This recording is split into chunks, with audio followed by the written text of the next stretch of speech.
Je ne suis pas ici pour vous dire que l'argent vous rendra heureux. Et je ne suis absolument pas un gars qui pense que l'argent est la solution à tous les maux de ce monde. Mais l'argent, ce n'est pas mal. Ce n'est pas un délit. D'ailleurs, la Bible ne dit pas que l'argent incarne le mal. Elle dit que c'est l'amour de l'argent qui est mal. Ce que j'ai découvert il y a plus de 30 ans, c'est que l'argent vous fait devenir plus que ce que vous êtes déjà. Il amplifie le bon et expose le mauvais, significativement. Si vous avez un mauvais fond et que vous obtenez soudainement beaucoup d'argent, alors je plains les personnes autour de vous. Vous deviendrez sûrement un petit tyran.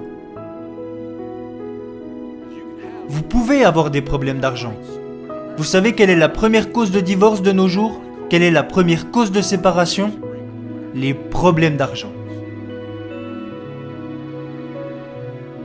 Alors nous allons parler de 5 règles afin que vous ayez plus d'argent.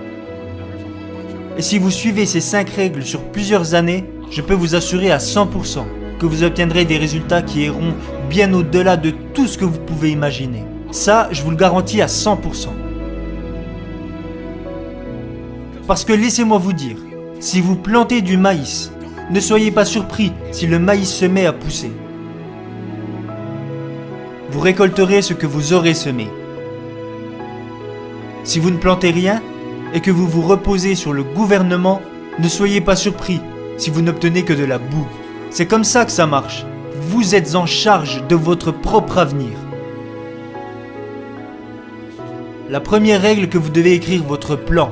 On appelle ça établir un budget dans le monde de la finance. Ne construisez jamais une tour sans avoir préalablement établi tous les coûts, à moins que vous ne soyez déjà à mi-chemin et que vous ne puissiez pas finir. Parce que tous ceux qui vous ont vu commencer se moqueront de vous. Ils diront « Cet homme a commencé à construire mais a été incapable de finir ». Alors ne construisez pas une tour sans avoir préalablement défini vos coûts.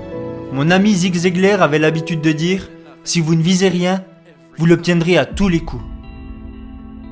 Mon ami John Maxwell a dit « Un budget, c'est des gens qui disent à leur argent quoi faire au lieu de se demander où il va. » Gagner est un acte intentionnel. Quand le Super Bowl se termine et qu'un journaliste se précipite pour demander aux joueurs comment ils ont fait pour gagner, les gars ne répondent jamais « Je ne sais pas, je suis juste descendu du bus et c'est arrivé ». Gagner le Super Bowl est un acte intentionnel qui découle de plusieurs années à développer ses compétences.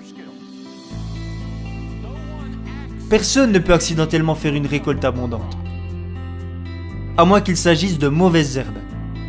Personne. Donc plantez quelque chose, contrôlez le processus, contrôlez les éléments contrôlables, écrivez-les. Voici mon plan. Je vais d'abord m'occuper de moi-même. Et réalisez ce plan. Faites cette chose. Je peux vous assurer que ça change tout. La deuxième règle est que vous devez vous débarrasser de vos dettes. Vous saviez que j'allais dire ça. C'est une chose assez prévisible qui sort de ma bouche. Mais voilà le problème. L'emprunteur est l'esclave du prêteur. Le riche règne sur le pauvre. Et l'emprunteur est l'esclave du prêteur. J'en ai fait l'expérience. J'ai tout perdu parce que j'ai laissé d'autres personnes contrôler ma vie. Vous savez comment on appelle ça ? Un maître.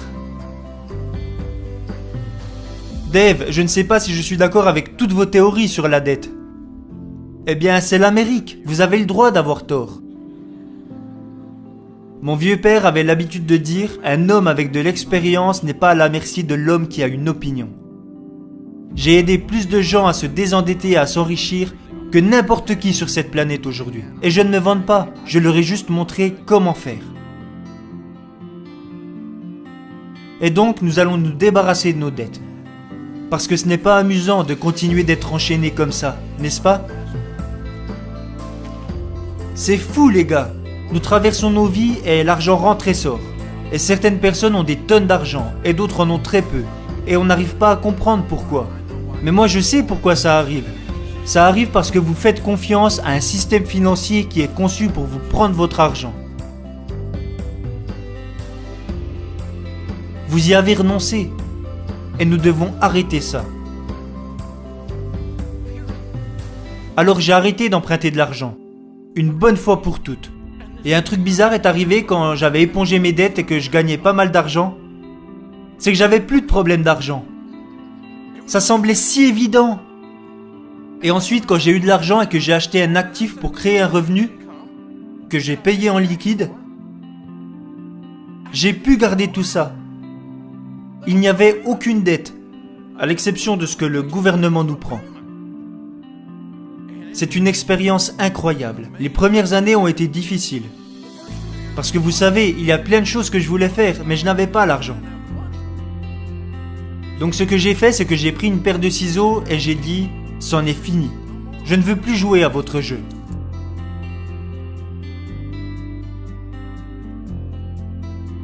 On me demande souvent « vous n'avez pas de carte de crédit ?» Ben non, ça fait 30 ans que j'en ai plus. Depuis que j'ai fait faillite. Au début, ils ne voulaient pas m'en donner une. Et puis un jour, ils ont changé d'avis. Mais moi, je n'en voulais plus parce que j'avais appris toutes ces choses sur l'argent. Voici mon portefeuille, avec à l'intérieur des visages des présidents sur des beaux billets verts. Et 4 morceaux de plastique. Ma carte de débit pour mon entreprise, ma carte de débit pour ma maison, mon permis de conduire et mon permis de port d'armes. Un type m'a appelé à la radio un jour et il m'a dit « Vous allez me tuer. Le remboursement de ma voiture... » J'ai dit « À combien s'élève le remboursement de ta voiture ?»« 763 $. Tu as fait un crédit de 700 $ par mois pour ta voiture ? Oui, en effet. J'ai dit « À combien s'élève le remboursement de ta maison ?» Il m'a répondu « Je vis dans une petite maison qui me coûte 550 $ par mois. » Je lui ai dit « Mec, si le remboursement de ta voiture est plus important que le remboursement de ta maison, c'est qu'il y a un gros problème. » L'emprunteur est l'esclave du prêteur. Tu dois vendre cette caisse, mec. C'est elle qui te possède, elle ne t'appartient pas. Ok, ça avait l'air cool à l'époque. Et toi et moi connaissons tous deux la raison pour laquelle tu m'as appelé. Tu voulais juste que quelqu'un d'autre le dise à voix haute pour toi. J'ai fait beaucoup de choses stupides et je sais à quoi ressemble la stupidité. Et ça, mon garçon, c'est stupide. Tu dois vendre ta voiture. Vous dites que je dois vendre ma voiture ? Ben ouais, c'est ce que je viens de dire. Bien sûr que tu dois vendre ta caisse. C'est elle qui te possède, mec. C'est affolant. Je viens juste de t'expliquer que c'est elle qui te possède et pas l'inverse. C'est tout simplement fou. La 3e règle surprend les gens. Il s'agit de favoriser les relations de haute qualité. Ne vous y trompez pas, les mauvaises fréquentations corrompent les bonnes habitudes. Savez-vous que vous devenez la moyenne des personnes que vous fréquentez ? Des études montrent que vos 10 amis les plus proches au cours de la prochaine décennie, votre revenu se situera dans une fourchette de 10 à 15% de la moyenne de vos 10 amis les plus proches. Et certains d'entre vous se disent « J'ai besoin de nouveaux amis ». Eh bien, peut-être. Je veux dire, vous ne laisseriez pas votre fils, votre petite Johnny, se promener dans la rue avec les voyous du quartier. Parce que vous savez que si vous le faites, il a de grandes chances de très mal tourner. Il rentrera à la maison en employant des mots que vous ne dites pas chez vous. Vous lui direz « Où as-tu appris ça ?» Parce que tu ne l'as certainement pas appris ici. Vous devenez la moyenne des personnes que vous fréquentez. Ne vous y trompez pas, les mauvaises fréquentations corrompent les bonnes habitudes. Donc fréquentez des personnes généreuses et vous deviendrez quelqu'un de généreux. Côtoyez des gens qui traitent leurs femmes avec respect et vous rencontrerez des hommes qui traitent leurs femmes avec respect également. Et vous commencerez à traiter la vôtre de cette façon. C'est quelque chose d'étonnant et parfaitement logique quand on y pense. Alors choisissez judicieusement vos amis. Attention, je ne parle pas d'être gentil avec certaines personnes et de snober tous les autres. Moi, je suis gentil avec tout le monde. J'aime les gens. Mais là, je parle de mon entourage. Les personnes dans ma vie qui façonnent mon langage. Les personnes dans ma vie qui influencent mon travail spirituel, ma générosité, ma façon de penser et ma perspicacité. Quelles sont les personnes dans ma vie qui me procurent cela ? Mesdames, c'est la même chose pour vous. La prochaine règle est économisez et investissez. Si vous n'avez aucune dette et que vous avez un plan, la première chose que vous allez vouloir faire, c'est économiser et investir. Car dans la maison des sages, il y a des aliments de qualité et des réserves de nourriture. Et le reste de ce proverbe dit, et l'homme insensé dévore tout ce qu'il a. Si vous dépensez tout ce que vous gagnez, concrètement parlant, vous êtes un idiot. J'ai moi-même été un idiot. avec une grosse flèche rouge pointée sur moi. Idiot, idiot, idiot. Je sais ce que ça fait d'être un imbécile. Je sais ce que ça fait d'être fauché. Parce que je dépensais tout ce que je gagnais. Pour être honnête, j'ai toujours été capable de gagner de l'argent. Je n'étais juste pas capable de le garder. J'ai toujours pensé que je pouvais gagner plus que ma stupidité. J'ai essayé pendant longtemps et ça n'a jamais marché. Économiser et investir. On économise d'abord pour un fonds d'urgence. Épargnez 3 à 6 mois de vos dépenses. Pour se préparer à... un jour de pluie, bien sûr. Je veux dire, que se serait-il passé si vous n'aviez eu aucune dette à rembourser et un fonds de sécurité de 20 000 $ en 2020? Et que se serait-il passé si vous n'aviez eu aucun fonds de sécurité et que vous aviez une dette de 20 000 $? Auriez-vous eu des résultats très différents? La réponse est oui. Dans la maison des sages, il y a des aliments de qualité et des réserves de nourriture. Et cela nous ramène au fait d'être incroyablement, outrageusement généreux. Et c'est difficile d'être généreux quand on est fauché. Vous pouvez être généreux à votre manière, sourire et ouvrir la porte à quelqu'un. Mais là, je parle plutôt de faire un chèque pour nourrir des bébés affamés. Je parle plutôt d'acheter une voiture à une mère célibataire. Je parle de tendre la main à quelqu'un qui a du mal à s'en sortir et lui payer sa facture d'électricité jusqu'à la fin de l'année. Je parle de générosité extravagante et même parfois de générosité spontanée. Et vous ne pouvez faire ça que si vous avez de l'argent et que vous avez déjà pris soin de vous et de vos proches.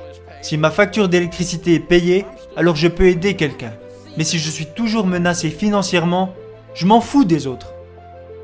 Donc je veux que vous essayiez cela la prochaine fois qu'il y a une fête. Peut-être à Pâques ou Thanksgiving, peu importe.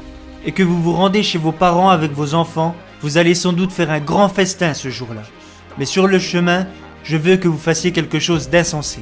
Je veux que vous vous arrêtiez au Waffle House et que vous laissiez les enfants dans la voiture. Arrêtez-vous juste devant la fenêtre du restaurant, pour que les gens dans la voiture puissent voir l'intérieur du restaurant. Je veux que vous rentriez dans le restaurant seul. Laissez vos enfants vous observer depuis la voiture. Les enfants, posez les écrans et regardez ça.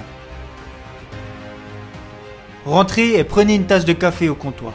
La serveuse viendra au comptoir et versera votre café. C'est le matin de Thanksgiving. Et vous savez très bien quel type de personnes travaille le matin de Thanksgiving au Waffle House. Payez votre café. Et je veux que vous preniez 3 ou 4 de ces billets de l'ami Benjamin Franklin. Et je veux que vous glissiez les billets de 100 $ sous la tasse et que vous sortiez. Puis, montez dans la voiture. Dites aux enfants, regardez ce qu'il va se passer. Regardez le bonheur que vous pouvez apporter si vous êtes généreux.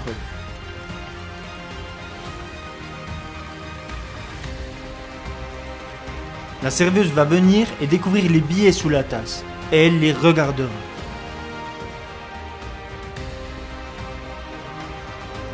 Elle se demandera si c'est une caméra cachée. Parce que dans sa vie, cela fait bien longtemps que quelque chose de bien ne lui est pas arrivé. Et lorsqu'elle réalisera que c'est réel, je peux vous assurer à 100% qu'après avoir trouvé le pourboire, elle regardera vers le ciel et dira « Merci ». Et puis elle regardera encore une fois autour d'elle pour voir si on l'observe.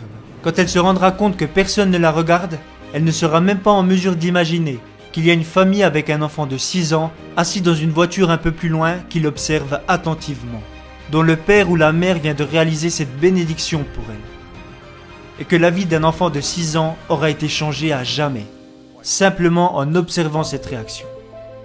Puis la serveuse rentrera chez elle. Et elle fera une danse de la joie.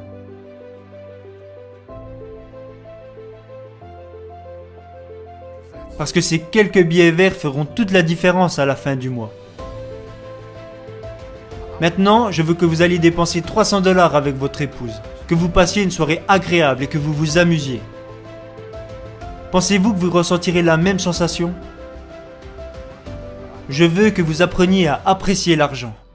Mais je vous mets au défi de vous amuser bien plus avec ces 300 $ que ça.